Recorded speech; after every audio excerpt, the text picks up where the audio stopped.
మీకు తెలుసా, Amazon forest లో ఒక నది ఉంది. ఆ నదిలో జంతువులు గాని మనుషులు గాని ఎవరు పడినా ఒళ్ళంతా కాలిపోతుంది.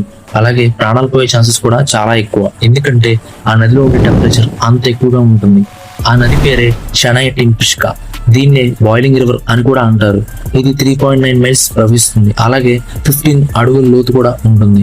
ఇంట్రెస్టింగ్ విషయం ఏంటంటే ఈ నది చుట్టుపక్కల మొత్తం నార్మల్ టెంపరేచర్ ఉంటుంది. అలాగే ఈ నదికి 400 మైల్స్ దూరం వరకు ఎలాంటి అగ్నిపర్వతాలు కూడా లేవు. 2011 ముందు ఇలాంటి ఒక నది లేదు, అంతా కల్పితం అని అందరూ కొట్టిపారేశారు.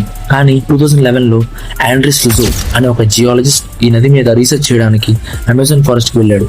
కానీ అతనికి పర్మిషన్ ఇవ్వలేదు. ఎందుకంటే అక్కడ ఉండే లోకల్ ట్రైబ్స్ ఆ నదిని చాలా పవిత్రంగా భావిస్తారు.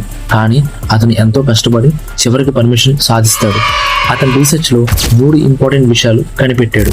పాయింట్ నెంబర్ 1, ఆ నది సీజన్ బట్టి టెంపరేచర్ ని 120 డిగ్రీస్ ఫారెన్హీట్ నుంచి 200 డిగ్రీస్ ఫారెన్హీట్ వరకు మార్చుకోగలదు. పాయింట్ నెంబర్ 2, ఆ నది అంత వేడిగా ఉండడానికి కారణం ఆ నది ప్రవహించే భూమి అడుగున జరిగే జియోథర్మల్ యాక్టివిటీ. పాయింట్ నెంబర్ 3, ఆ నది అపోహ కాదు, అది నిజంగానే ఉందని. ఇలాంటి మరిన్ని ఇన్ఫర్మేటివ్ వీడియోస్ కోసం లైక్ చేయండి, షేర్ చేయండి, సబ్స్క్రైబ్ చేయండి. Thank you.